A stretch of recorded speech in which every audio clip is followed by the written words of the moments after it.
Bonjour à tous. Welcome to the Nouvel Esprit podcast. We are your hosts, Guillermo Moreno.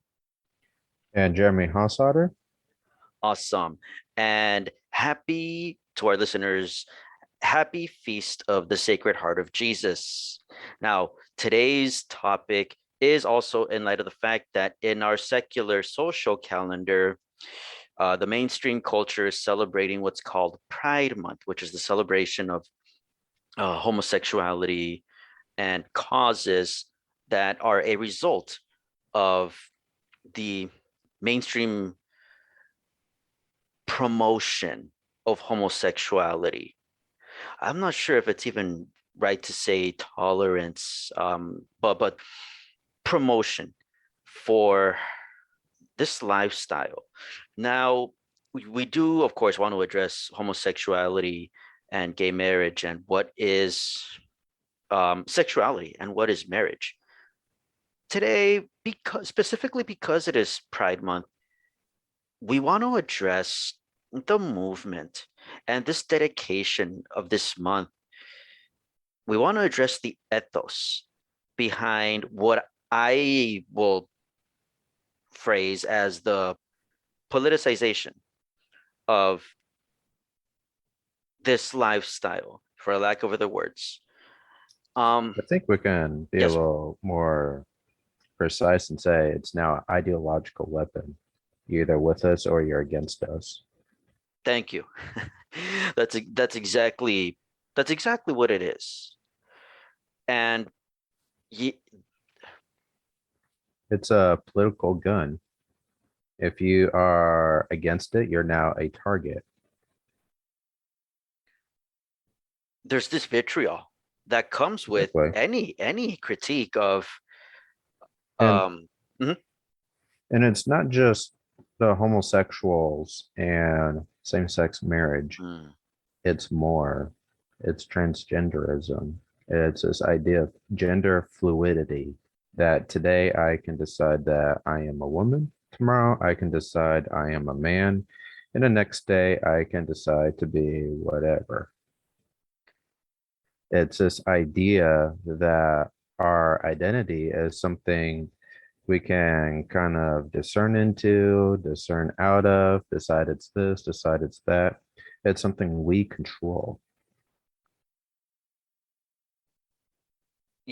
I can't help but acknowledge, not to change the subject, but acknowledge that there's another movement, another liberal leftist movement calling itself pro-choice. I can't help but notice that these are left-leaning issues, and this one other issue related to sexuality hides itself under the name choice. Yeah. Yeah, it's a emphasis on, I should say, overemphasis on our freedom. It's freedom, I guess, for the sake of unhinged freedom, doing whatever you want because you can, not stopping to ask whether it is good, right, just, and conforms to the truth of reality. That It's is the problem we are facing. mhm, mhm. So let's think about it for a moment. A couple of days ago, the Daily Wire just put up a really good documentary called What is a Woman? Matt Walsh, he travels around the United States. He is asking people, what is a woman? He asks people on the street. He has academics. He asks doctors, pediatricians. And a lot of them just, they can't tell you what is a woman. And one of the interesting things about it is watching the random people on the street because they refuse to answer the question. Some because they've bought into this ideology, some of it because you can tell they don't want to be caught saying something that will piss off other people. And that's the political weaponization. This is a country built on the idea that we have a freedom of speech, but we no longer have that freedom of speech if a community has the political weaponization to silence others. And we're seeing that behind Pride Month. Mm. Okay, so we're anti we're against a certain lifestyle, namely that two dudes can bone each other, or two girls can get married. We're against a certain lifestyle. We're against a certain idea that a man can decide he's a woman tomorrow. And We're, if you come out against that, you are now a target. You ought to be canceled, according to them. You ought to be shamed on social media, and you have made a target where you will receive death threats. You have people come to your house. we're That's a against loss of free speech. absolutely no, and we're against ideologies Yeah, that ultimately just take over, had that hijack the exactly. the um the culture, that The hijack the promote culture. Mhm. Exactly. The promoters of Pride Month are propagandizers. They're not interested in a common good, but their own agenda. Thank you. They are violating the common good. And that is really an injustice. So, what we'll need to do is go into some of the basic principles behind, I guess, what is a man, what is a woman, in order to understand the errors. But at the very least, we can understand that if everything about the LGBTQ blah, blah, blah movement is false, then there is a fundamental injustice being promoted in our society through Pride Month and everyone who promotes such a movement. It is an injustice to wave a rainbow flag. It is an injustice to force it down everyone's throats through advertisements, through commercials, through TV shows, movies, through canceling out opposing voices on social media. You're not working towards justice, but your own agenda if you do those things. You are violating the common good and the principles of this country. Did you mention sports as well? Sure, sure. It's everywhere. It The is, news, but you name it. for crying out loud.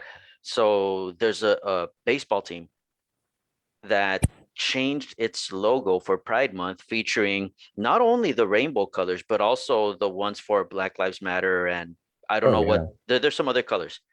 Yeah. Um, and I think, yeah, Yeah. There's a video game I play, and they changed their logo as well to celebrate Pride Month. please, sports and video games, things Yeah. that don't are not related to sexuality at Right. all. It's all about creating that worldview that makes it seem so pervasive that you look like a dinosaur if you disagree with it. It makes you look like a caveman, an ignorant, blundering fool if you disagree with something as heinous as the LGBT agenda. We're made out to be anti-science for some reason. Exactly. For Even some though reason, science is on our side. 100%, 100%. Yeah, What do we use science for? To tell what is a man and what is a woman. right. But Yeah. I no, feel like I feel like a future writing project would be going into some of the scientific studies as to why the LGBT movement is such a travesty, just psychologically. Just like how if you're transgender, the odds of you committing suicide is ridiculously high. hmm hmm Just pretty much if you become transgender, you can look into it. There's psychological studies out there about how it just destroys your entire psychological well-being. There's a reason why it's one of the highest rates of suicide is that population. And it's not because people are not accepting them. It's because of the lifestyle itself is the problem. What I also want to point out is that think when a biological man thinks he is a woman or vice versa, that's just abnormal psychologically speaking. There's already Yeah. something there that this person of course may be prone to more abnormal behavior, Yeah. sadly, such as suicide. Well, let's take this into first principles now. Okay.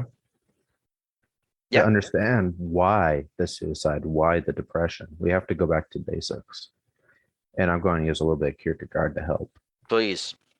So, But just real quick, for our listeners who may not be familiar with Kierkegaard, could you share with us a little bit about him, when he was around, sure. where he was from? Yeah, Kierkegaard, or I should say, Soren Kierkegaard was a 19th century Protestant philosopher, and he had a very unique writing style and way of philosophizing. He is one of the forerunners of what became existentialism. Hmm. It's He's a very interesting thinker, and there's some very powerful things that he has said. And we'll go into a little bit of his thought when we talk about some of our first principles. So let's think back to Genesis 1 and 2. In these two Bible passages, we are told that man is created in the image and likeness of God. And because of that fact, man has a higher value and dignity over the rest of creation. We're told that man is created male and female. Male and female equally are the image and likeness of God. So there's an equality between male and female. Now, on the flip side, because there's male and female, if we think about the Hebrew, right? Ish and Isha, Ish for male, Isha for female. Ish and Isha both come from man in a sense. If we think about Genesis 2, you first have the man alone in the garden. The Hebrew word used there is not Ish for a male, but Adam, which means universal man or humanity, would be a better way of putting it. So humanity is distinguished into Ish and Isha after the creation of woman. And that shows, again, the common origin of male and female and the equal dignity and value. And with that, we could also say there is a um, uniqueness to being male and a uniqueness to being female. There's something special about each that is irreducible to the other. There's something about being male that is properly speaking male and can never become female, and vice versa. There's nothing that is female that can become male. Man is either male or female.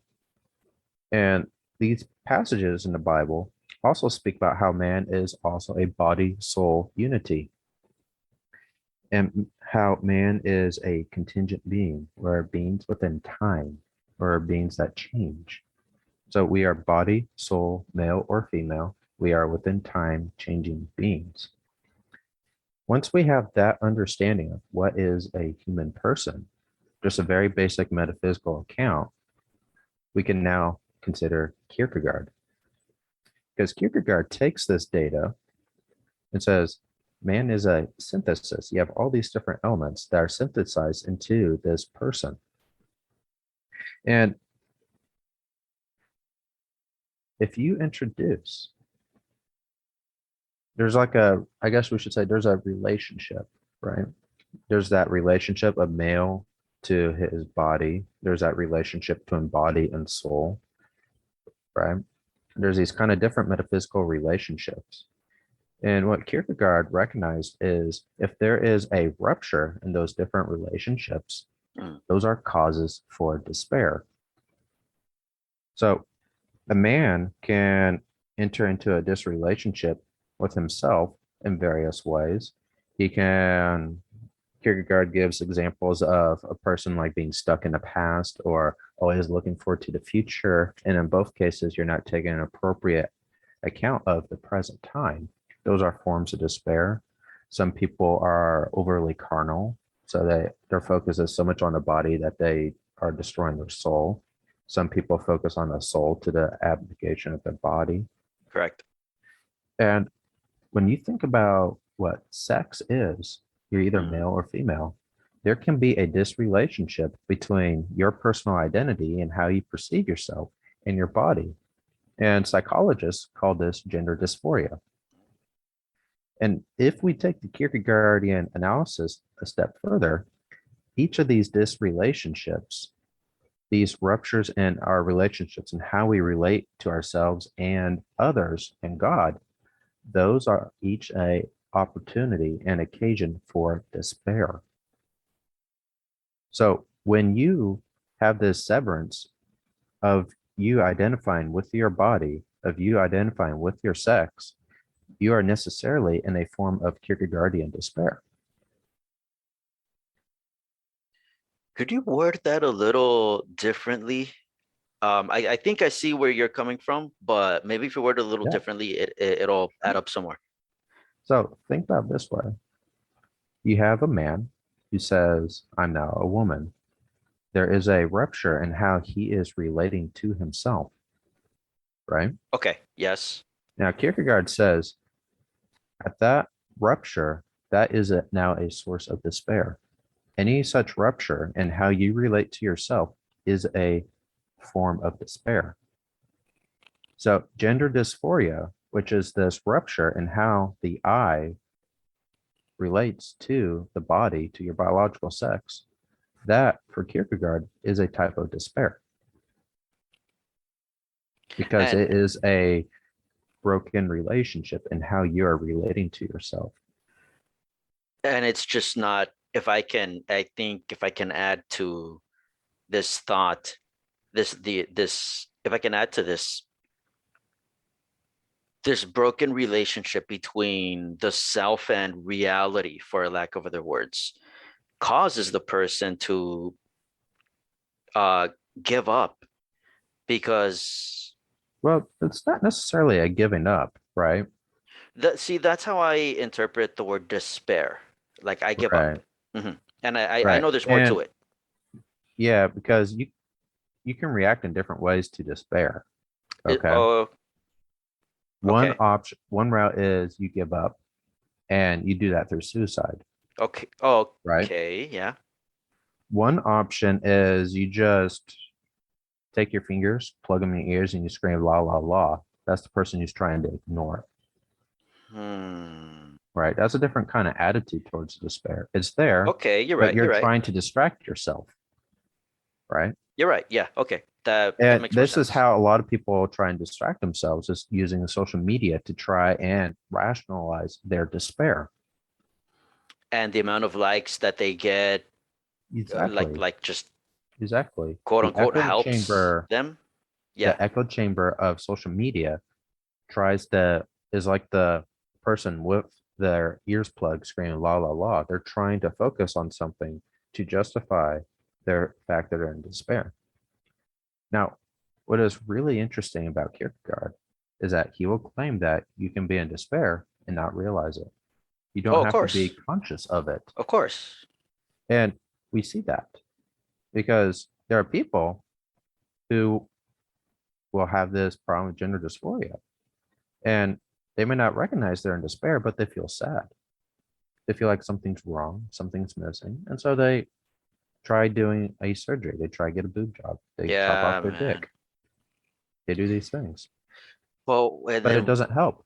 And they go on further down this wrong path without realizing that maybe you're just on the wrong path completely. Instead of going left or right, you got to go in reverse. Another way you can respond to this is what we're seeing today also, demonic defiance. You can transform yourself diabolically into what you have the same demonic defiance that the demons have towards God. And that's where you get your screeching, screaming, biting people who are trying to defend Pride Month. You get these people who will give you the death threats. You have people that have become so twisted that they're demonically define what is reality. yeah, that's a really disturbing thought, but it's not just a thought, it's real. Yeah. To the interested listeners, Kierkegaard's book, The Sickness Unto Death, a short It's a very short account. book, yes. Well, not that short, but It's okay, only we like 120 it pages. is, yeah, but we talk about the theology of the body, this Husserl's logical investigations. Now, all these bricks, we talk about all these bricks. Here's one. It is not a brick. It is as you said, 120 pages, and it's gold. It's gold. It's gold, but it's a little hard to read Is it? because Okay. it's 120 pages about despair and why how everyone is in despair. Because ultimately he's going to argue if you're a sinner, you're in despair because you're without God. And if you're without God, you're in despair. Aren't we all sinners though? Exactly. So you're in despair, Guillermo. But To the degree you're away from God, you're in despair. you're right. Well, okay. I've yet to read this book, and Jeremy recommended it to me a long time ago. I will get it. I will look into it for sure. But Yeah, and just something that changing the subject a little bit, we're seeing increasingly how much more demonic this is because children exactly. are being So destroyed, quite literally literally, destroyed.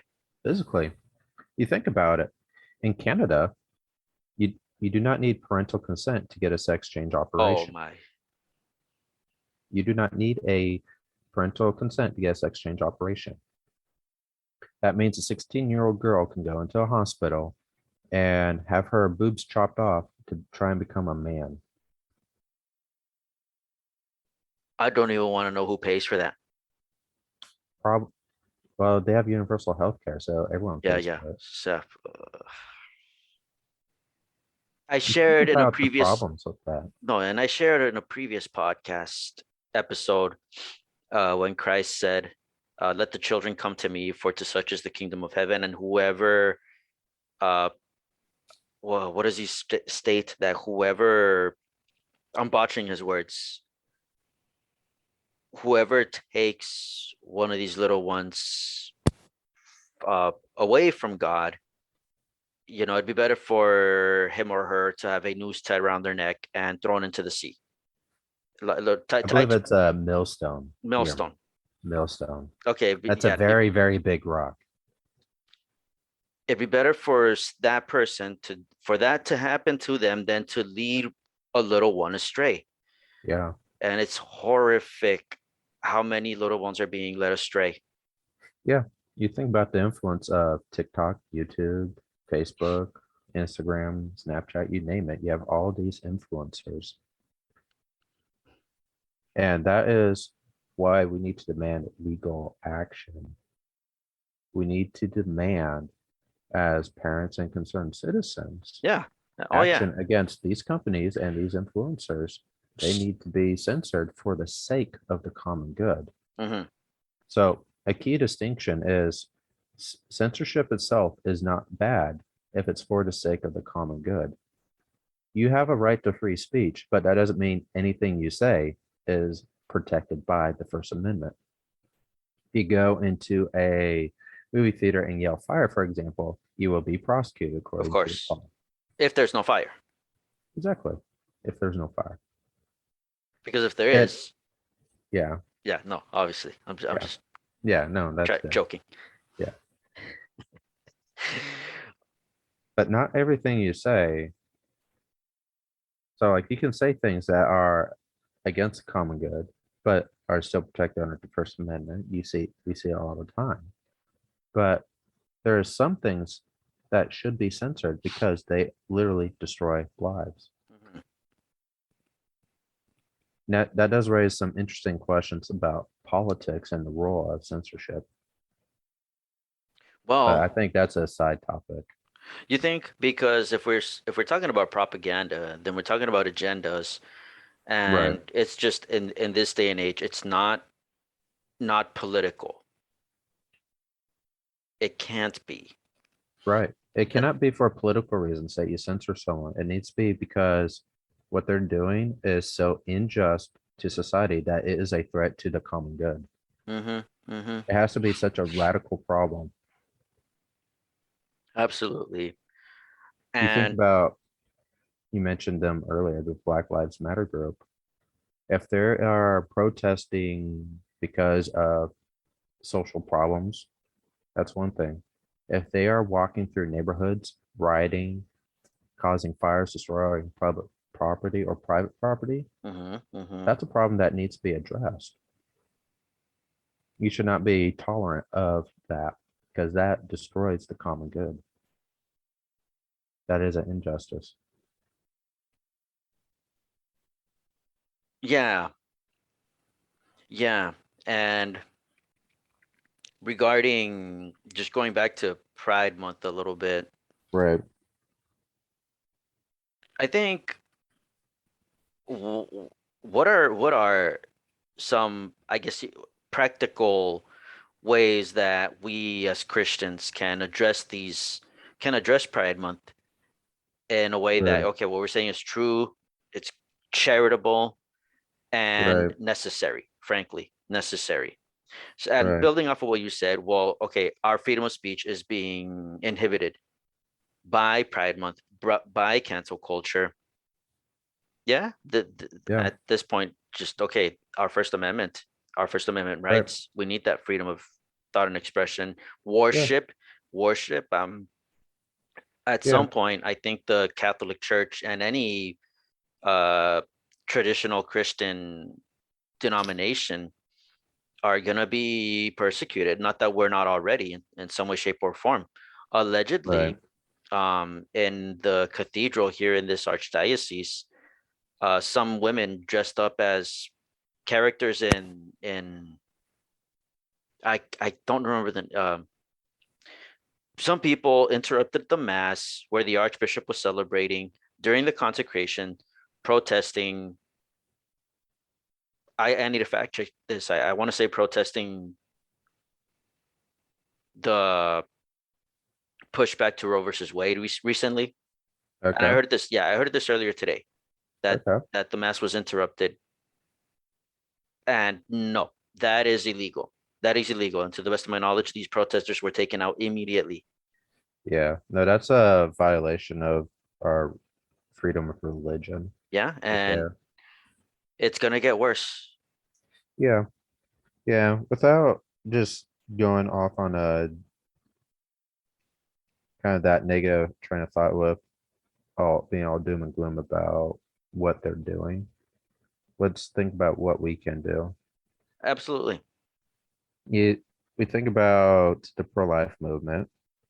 The meaning of pro-life is to mean be for life and to be acting and living in a way that is always for life. We're moving towards life, right? That's pro-life, the meaning.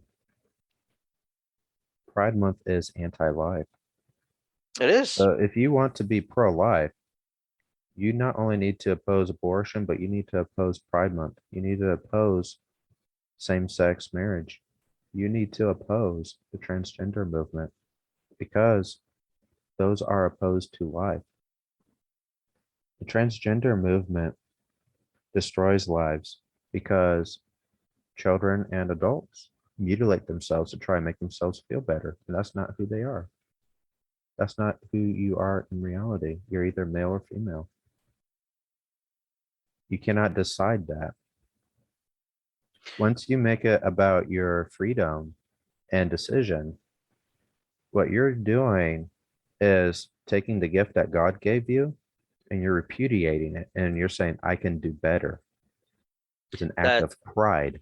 yes. Pride is fitting for what they want to describe because it is the sin of pride that they're committing.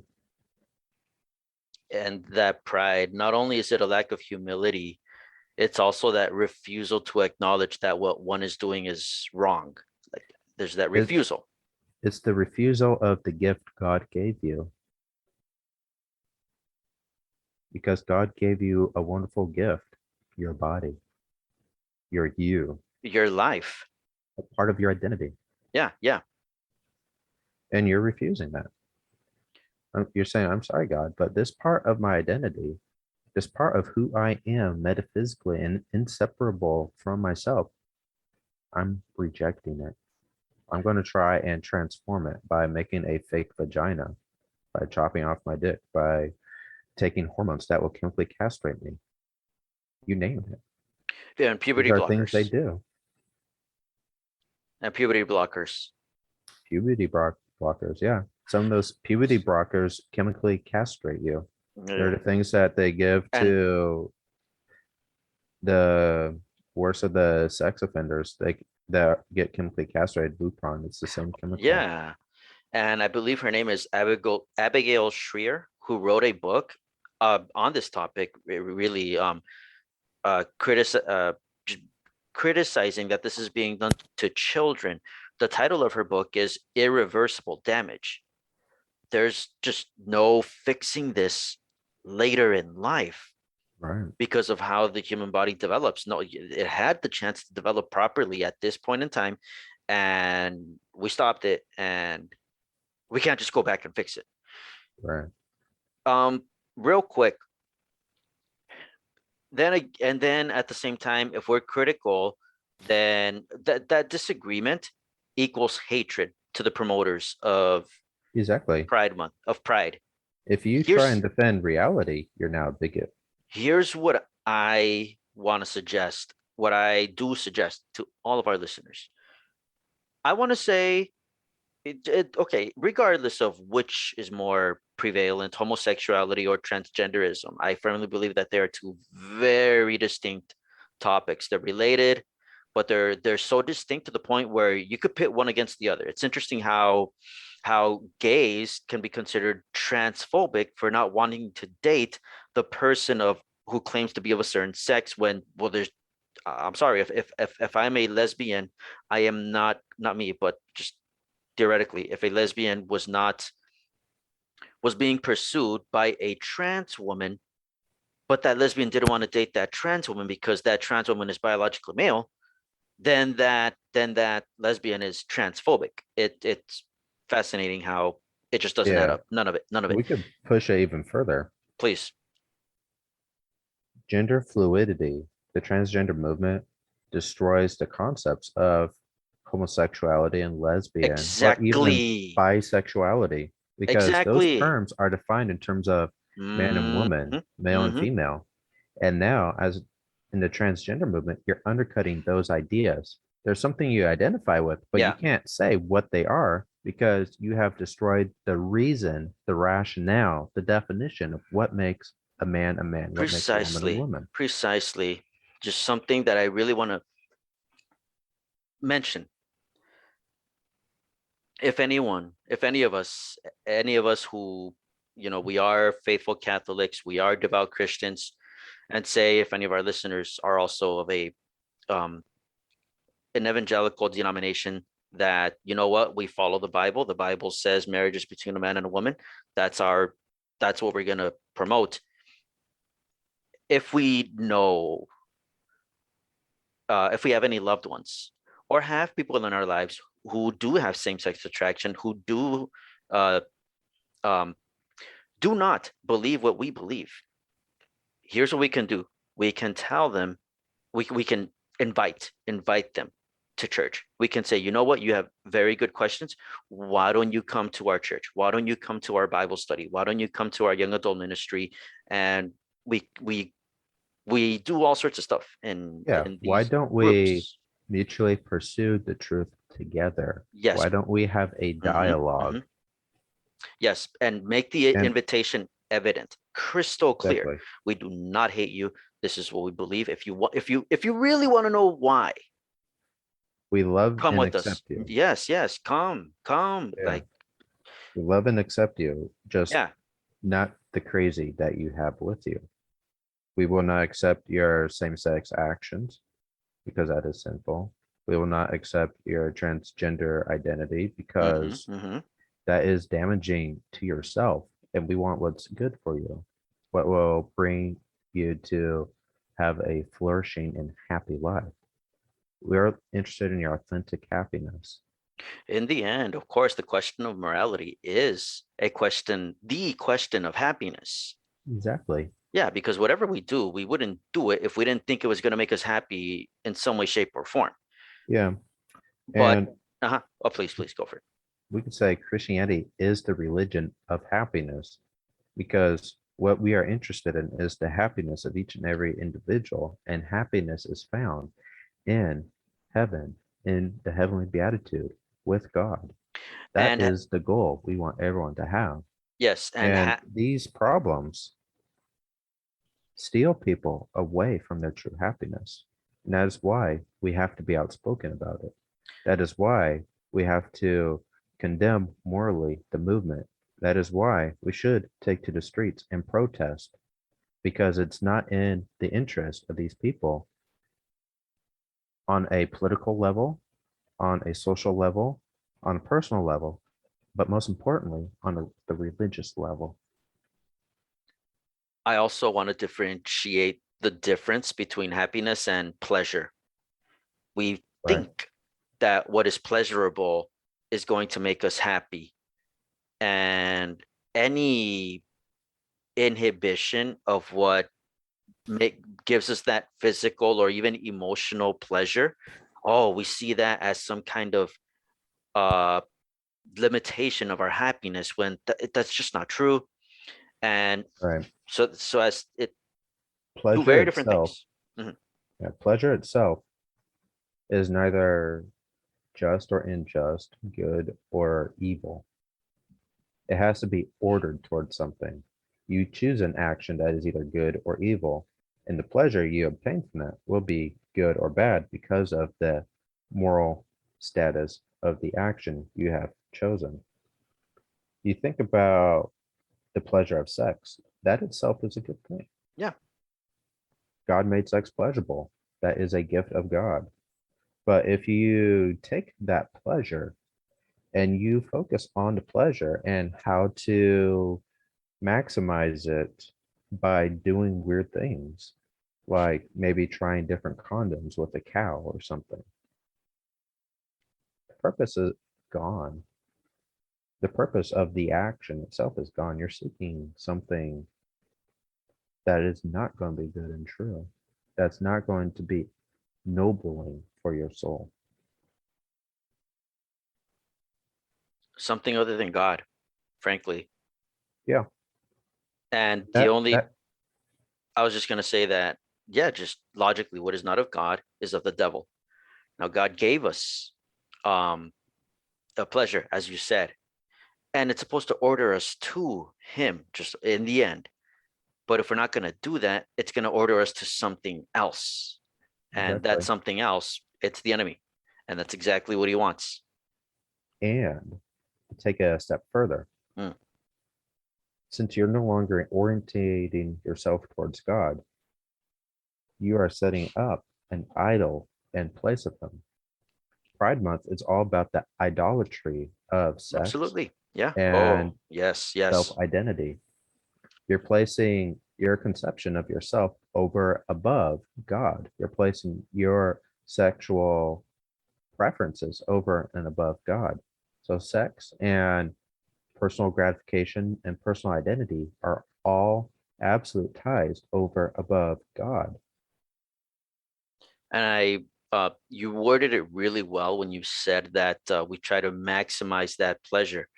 And we are sinners. We've all inherited original sin. Of course, there's going to be that temptation to maximize the pleasure and to reduce just whatever suffering may come from anything. And that's where contraception comes in.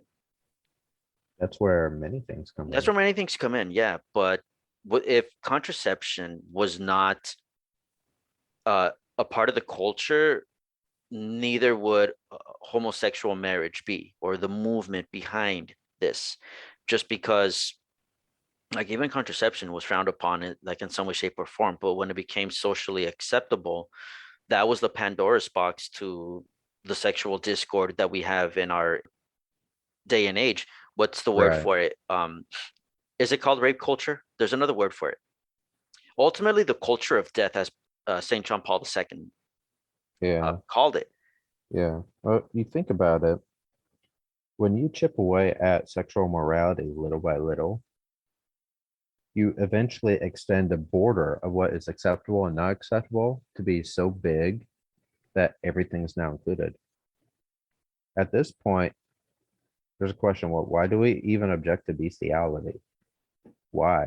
If a man is consenting and a dog or goat seems to like it, what's the problem?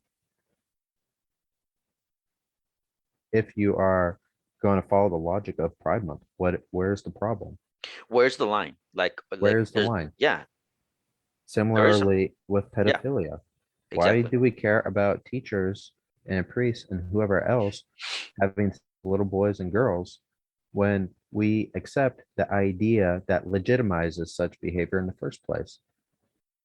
If the 12-year-old girl is consenting and so is the 65-year-old man, where's the problem? If consent is the basis for accepting such behavior, where is the problem? Yeah, and If before we know it, I think people will be saying that age is just a number. you already have this problem, Guillermo.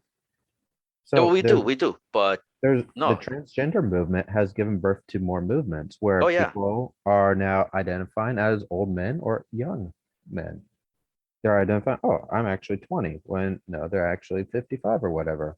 There's people doing that. There's people that are identifying as other animal species. In the documentary, What is a Woman? There was I couldn't tell whether it was a man or a woman, but he said sometimes I identify as a wolf and I go hang out with wolves out in the wild. And it's like, what is that? That is so weird. So far from reality that you either want to laugh or cry. And there's people that do the same with cats. They say, I'm a cat. And not then to they don't talk. They just meow or do whatever. They not just do cat-like things. That's real. where this idea of gender fluidity and the idea that I am in control of my identity comes. This is what happens when you absolutize those ideas. You divorce yourself so far from reality that you can no longer identify yourself with reality, but with these fantasies. Yeah. Um, where do we go from here? I mean, as I hinted previously, church. Okay, First Amendment, church, invite people to church, Yeah, and I it think as I see so many podcasters who I listen to, they say just don't be afraid. That's kind of the exactly. first step. Just stop being That is afraid. cite JP2. Be not afraid. And Preach the gospel. allegedly, Be a witness. the Bible Be a witness. allegedly says, "Do not be afraid" 365 times. Yes. Yes. I'd like to fact check that for sure, but I Yeah. it's true. Uh, That's beautiful. Wow. Yeah, everyone, let's not be afraid. And I know it is stand I up. know it, like in my opinion, homosexuality, it's a very sensitive issue. Like I do want to be compassionate. I do want to be sympathetic. I do Yeah. want to be understanding, and sensitive. Yeah. We should just Yeah. because these are real struggles, real crosses Yeah. that people struggle with. But Yeah. but this And but this the misinformation, it's just not gonna help. yeah, It no, it's making things worse. you have to fight the misinformation. And Yes. then you have to be a witness. And by being a witness, Mm, you need to be a living encounter of love towards the other person so that whenever absolutely. they see you, they encounter love. Yes. And on a subjective level, they're going to recognize that at some point and say, I want to live like that. I want to Yes. live in a way that as that person and be loving. We as Catholics need to practice being loving. Yes, we are going to be quite critical in our criticisms of the movement. But if you meet me on the street, I'll be more than happy to talk to you.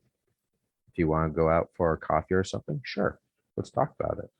Let's talk about it over a coffee or a pastry, right? Not over um Facebook or Right. online No, where we could hash it out. no. No, let's Social media is a bad place for personal encounter. yeah.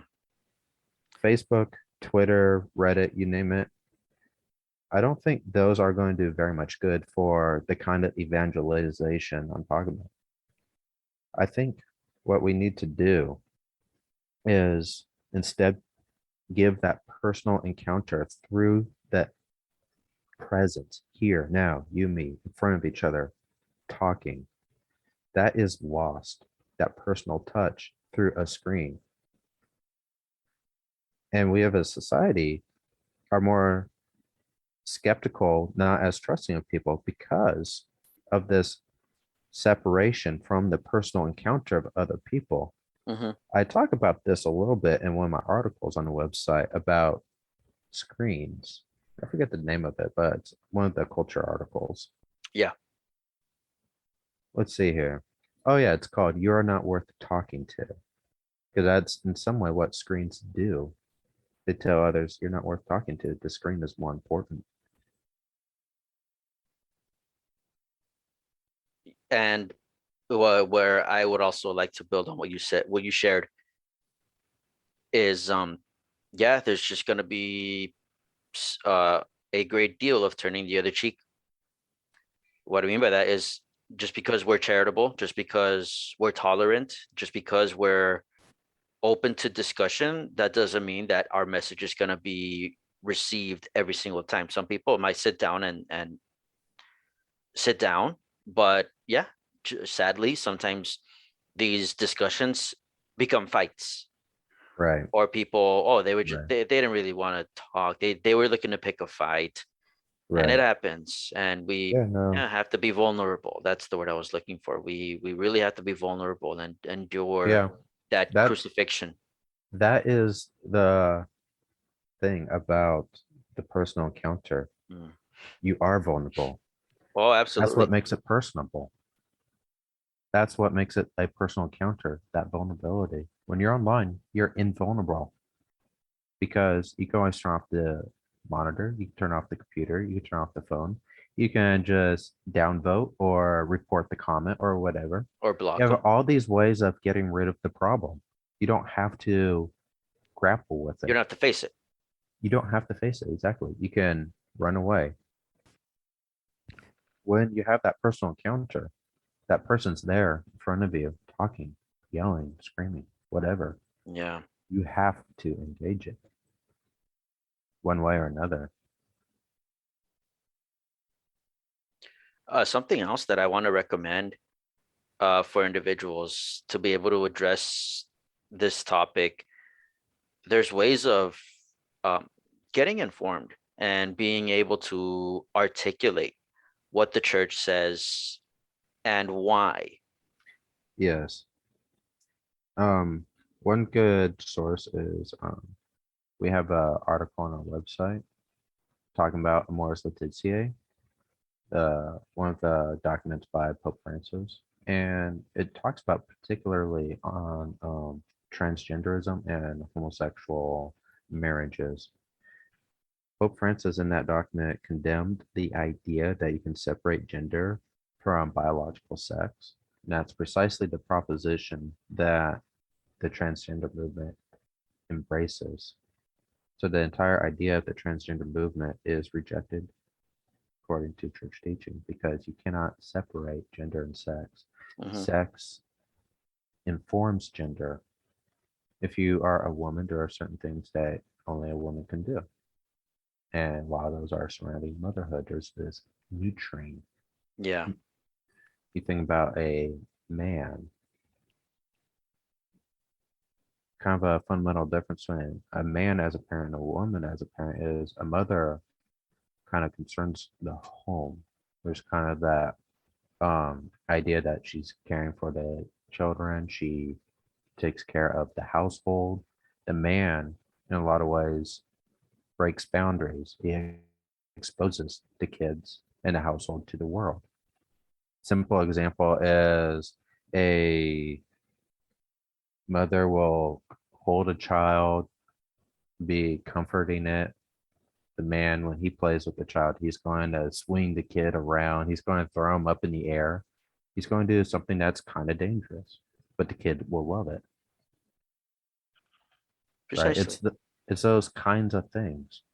Even just watching kids play, just watching toddlers play, how a boy and a girl play as toddlers is there's similarities, but there's peculiarities to being male and female. Right. Um, let's see. Guillermo, do you feel like we should be wrapping up our podcast episode at Yes, this I point? believe so. I believe so. We really just Okay. address this Yeah. fearlessly. I want to, I believe, and charitably. I sincerely hope so. Yeah. I really No. do. Yeah. You have to diagnose the problem. You Sure. have to use a scalpel to Call it what it dissect it. is. But on the other hand, we have to remember that the people we're talking to are living human persons who are made in the image likeness of God and are equally called to salvation. And we have to help them towards finding God and their salvation. Hmm. We have to help them find themselves. There's no one who God does not love. God wills the salvation of each and every human person. Yes. It's up to us to help work out his plan of salvation. All And right. part of that is this podcast episode condemning Pride Month. Absolutely. All right. Yes. Thank you, our listeners, for tuning in. And yeah, we hope that this was informative and uh, please share it. Please share it Yeah. as well. Yeah.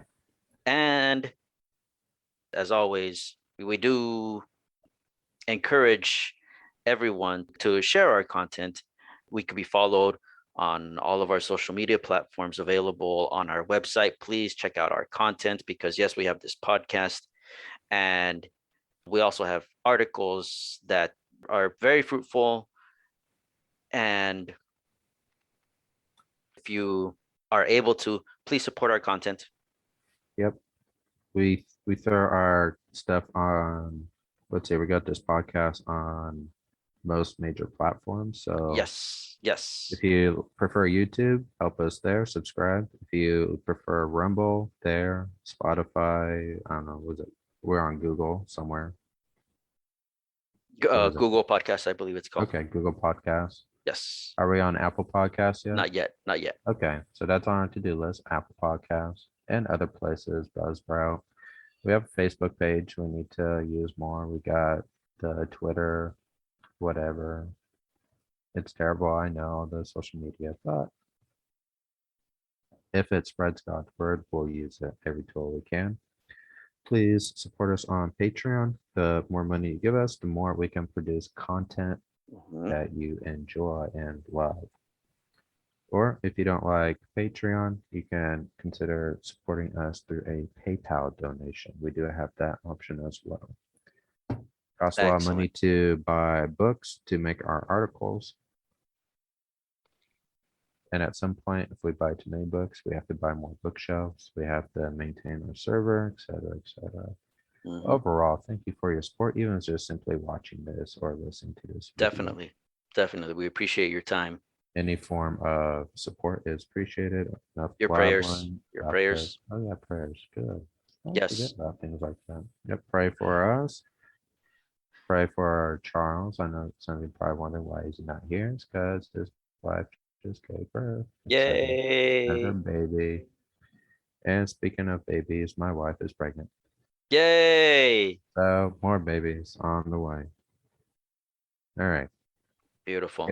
You got anything else you want to say, Guillermo?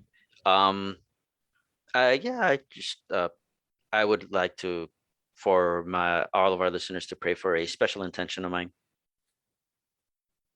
All right. Yep.